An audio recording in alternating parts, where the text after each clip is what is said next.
Hello, welcome back to another episode of the Heroes Veritas podcast. I'm your host, Tim Bass, and I had a plan for today, something I wanted to talk about, and then a number of interactions took place either in my social media or over my text message as I was working through a plan to get more podcast guests. And I thought it was critical for me to hop on and share this. I've shared this with my clients on a number of occasions. You will never know the impact of your legend because you're living it. I share that with my clients a lot because a lot of times when we see different stories and archetypal heroes across the board, from history, from fantasy, whatever the case is, we tend to believe that these men were extraordinary in their life. They knew they were extraordinary and they knew what they were doing was of some grand importance. And the reality is that they were just living life and they were dealing with the circumstances in the best way that they knew how. The reason that this is very important is because a lot of times I think that two things comes out of this. One, we believe that we have to be somehow more extraordinary than the next person in order to make an impact, in order to live a legendary life or an epic life. And two, I think a lot of times we start to have that bitch voice, that negative voice, that self-doubt voice of like, well, who the hell are you to think that you're going to be able to do these things, et cetera, et cetera. And these are self-limiting experiences. These are self-limiting experiences. These are things that will keep us stuck. And the reality is we are living in difficult times. Everything from the sentiment that freedom is at risk, the sentiment that the lifestyle, the decadence and the luxury that we've experienced as the US country, as a people, is at risk, the idea that masculinity is at risk. And so there's this prevailing wisdom, and it's not wisdom, it's this prevailing idea that the ones who will save it, the ones who will protect us, the ones who will build the systems and take the stands necessary to ensure freedom continues and is pervasive for generations to come are somehow uniquely brave, uniquely courageous, uniquely valiant. And the reality is that it is of common men that plant their flags and say no more that these things will happen. I mean, it's in history, in fairy tales, in myths and legends, it was always humble origins. And I think a lot of people forget that by the end of the story. By the end of these epic adventures, people only remember the hero, but they don't remember the humble origins. And taking it a step further, so many fail to attribute that humble beginning to their own beginning. Additionally, I think a lot of people fail to understand that it is the struggle that creates the heroism. It is the difficulties, it is the strife, it is the fires that forge the hero. Without it, it's just another person. And so the reason I bring this up is because as I was interacting with people and having conversations with people, I've recently taken some time away from social media so that I can focus on bringing back the podcast, the new vision for Heroes Veritas, which I've shared on here, and expanding on what kind of value I want to bring to the table. Again, some things that have come up in the past, especially in social media, is there's this desire and or proclivity for people to see social media as synonymous with the arena. There's an old quote, the man in the arena, Winston Churchill, I believe. And the reality is that social media is not the arena. There is no risk in social media. There's no physical courageous behaviors that need to happen in the arena. While there are some social implications, there are some impacts to our reputation. Social media is not the arena. And so in order for me to reconcile that as I move forward with this new iteration and vision of Heroes Veritas, I stepped away from social media so that I can create my own personal delineation between the arena and social media. Social media is a tool. It's a place for ideas to come together and people to discuss and implement critical thinking. At least it should be. It is a megaphone. It is a platform.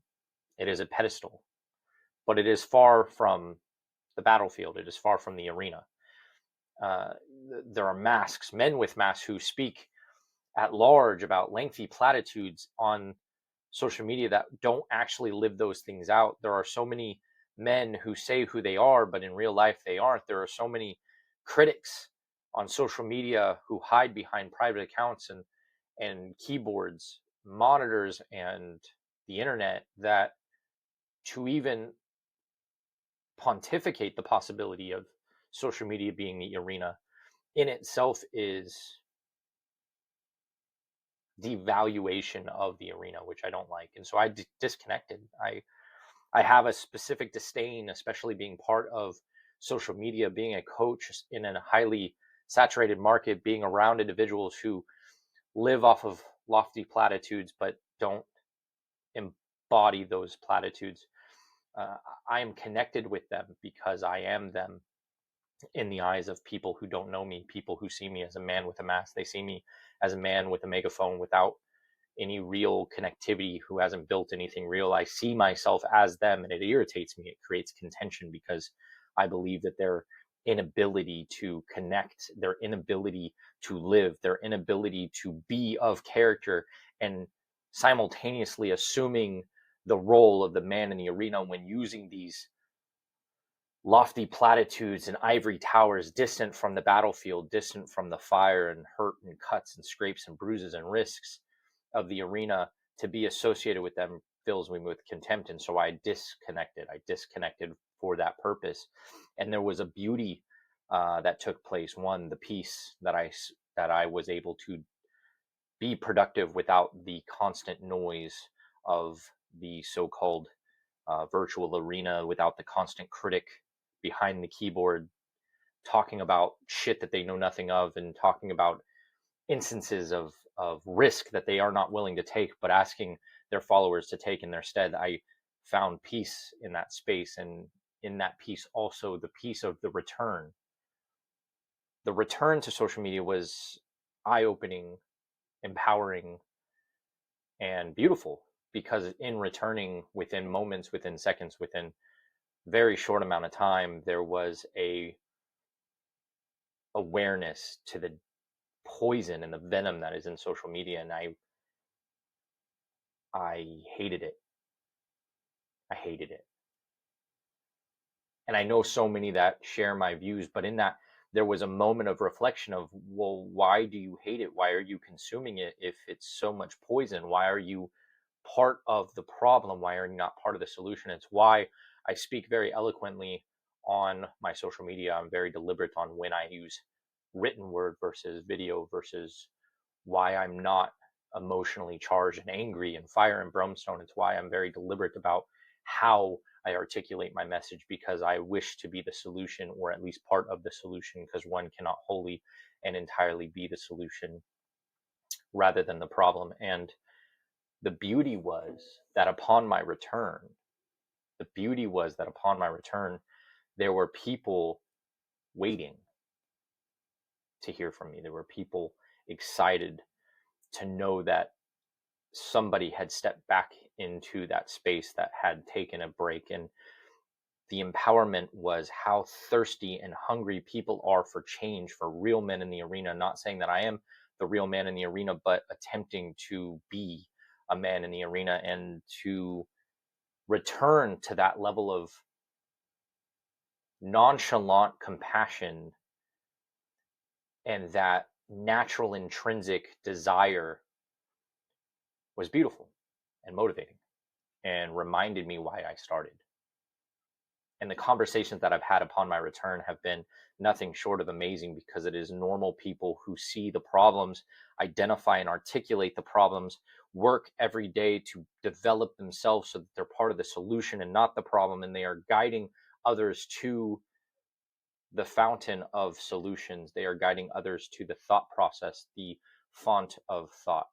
And it is beautiful because I get to be a part of it, not removed from it, not above it, but a part of it. And it's amazing, because you don't think about it in terms of you building a legend most of the time, and you don't really know the impact of your words and your posts and your interactions and your connections until there's a moment, there's this beautiful moment. If you're intentional about receiving the moment and you actually are aware of the moment, there's this power, this gravitas, this weight to realizing, holy shit, the things that I said have found root in somewhere else. Jordan Peterson likes to say that we don't know where thought comes from, and humans by nature think through talk. And so when you look at social media as a proponent of thought, if you are intentional, you can create this place where you can create thought. And that's what YouTube is, and that's what I try to do and what I hope to accomplish. And in my return, some of my thoughts had taken root in some others. And in doing so, they built upon and expanded on those thoughts. And there was this beautiful moment in a couple of the conversations where they looked to me and they said, because of you, I'm doing X. And if that doesn't fire you up, if that doesn't motivate, then I would argue that you're inhuman, because to hear another person say, because of you, I didn't quit. Because of you, I started working out. Because of you, I questioned my thought process. Because of you, I broke generational curses. Because of you, I created a new tradition in myself that said, I can be more, I can be better, I can build a legend, I can turn the page, I can rip out the page, I can build a new book. It is empowering and it gives goosebumps. And if you don't feel that way, if all you do is take and consume and you have no concept of what I'm talking about, when you find a point where you have given something and that given has come back in the space of resonation or a thought that has taken root or an expansion on somebody else's life, I would argue that you are wasting your life. Because that is, in my opinion, the father figure. Not saying that I want to be the father figure for a generation, but reality is, as a man, as any man, we want to take chaos to order, and in doing so, we have to create a methodology and a mechanism for people to follow in our stead, a support system, a tribe that we can lead, and to return from a place of disconnect and then immediately be met with this beautiful connection, mental, spiritual, emotional, transcending of physical. Whether or not social media is the arena or not, it is beautiful when you can have those moments. I would argue you need both. You need social media, which is not the arena, but you need a place for your megaphone. Once upon a time, it was newspapers, radio, television, movies. Now it's social media, YouTube. And so today I felt compelled to share this experience with you, because a lot of you out there may be doubting your ability, may be doubting your place in the world. You may be doubting your capacity for greatness. You may be doubting your legend. And I would say lean into the legend, because those of legend didn't know they were doing legendary shit. They were merely dealing with stuff as they saw fit. It is the discernment of a leader, the comportment of a guide and a sage to be able to know when and how to react to a specific situation, hurdle, problem, to help those that are in their charge, help those that are in their tribe. And so if this is you, if this is something that's hitting home with you, and you will feel that maybe you will never know your purpose, maybe never know the extent of your legend, I would say lean into what value you bring to the table, what you give out to the world, not what you consume. Because men by nature are the creators. Not saying that women can't create, that's not what I'm saying at all. But at the end of the day, If a man cannot create, he can't provide. If a man can't solve, he can't lead. But also, if a man can't follow, he will never create connection and thus cannot lead. So you may just be early on in your journey. You may not have the capacity to solicit where your legend sits. You may have not compelled others to the degree that they will seek you out to explain how impactful they are, but there is a point in every person where they don't know where they got the thought. And to Jordan Peterson, we talk to think, we think by talking, and therefore a conversation you had, a conversation that you implemented at a coffee shop, at a bus stop, at work, at home, your thoughts had to take root somewhere. And so you may not be aware of the impact that your words have had, may not be aware of the impact that your conversation has created thought in, but you have made an impact. By existing in this moment, you are part of this history. You're part of this world. You get to decide how small and grand that history part that you're going to play is, but the reality is you are part of the history of the world. Now, you can be a supporting character, you can be the hero, that's entirely up to you, and there's no issue choosing one or the other. But if it is to you to be pulled, to be more, to be great, to be legendary, to be epic, then I would challenge you to give without ask. I would challenge you to create, not destroy. I would challenge you to lead by speaking your mind, planting your flag, and having conviction. So that is what I was drawn to tell you guys to talk about today, because it was a beautiful moment of interactions. We have a lot of podcast guests that will be joining us here in the next several weeks that it took but an ask. It took but an ask, and it was profound to me and did not escape my awareness that they were immediate yeses. They weren't thoughts about it. There weren't questions about it. There were no doubts about it. They said immediately, yes, I am in. Immediately, yes, which means that they immediately had a relationship with me that felt so confident about wanting to be a part of what we're trying to do that they said immediately, yes, I don't know how, I don't know when, I don't know what it will take, but I will be there. And that is imperative too. And you should never take light of somebody who immediately tells you they're in, because that is somebody who trusts you implicitly. That is somebody who looks to you implicitly and has confidence in you and your ability implicitly. So never undermine the fact that people will immediately say yes to you when you ask. So if you're choosing to build a legend, I hope that you take into frame and reference the impact of the small one person that's near you, because it is that small one person that you will scale to the world. If you choose to make that impact, they are the ones that will share your legend. They are the ones that will bring about the change to your specific chapter. They are the ones that will guide your journey and your tribe to build greater and bigger and more impactful, more epic. Never downplay the one. Never have so much hubris that you ignore the small details, like the immediate yes, which is intrinsic confidence in you. And I see this a lot.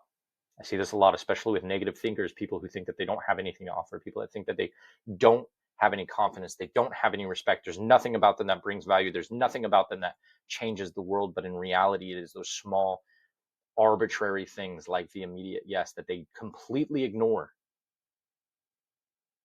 because they are so vehemently convinced that they are useless and without value. But if you take a moment to be intentional about identifying and being aware of the little things that happen, like the intrinsic immediate yes, you will see that you hold value with so many more people than you ever thought possible. And the impact that you bring to the world is so much greater than you think. So I hope you guys have an epic and amazing week, business, family, fitness, whatever it is that you're aiming at. Go absolutely fucking crush it and stay dangerous. And I will talk to you guys later.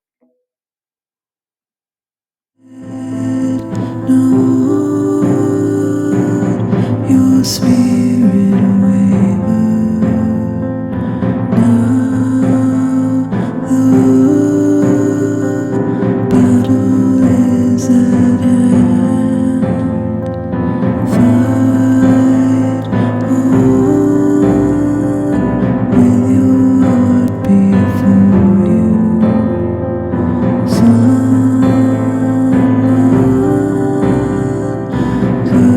touch now.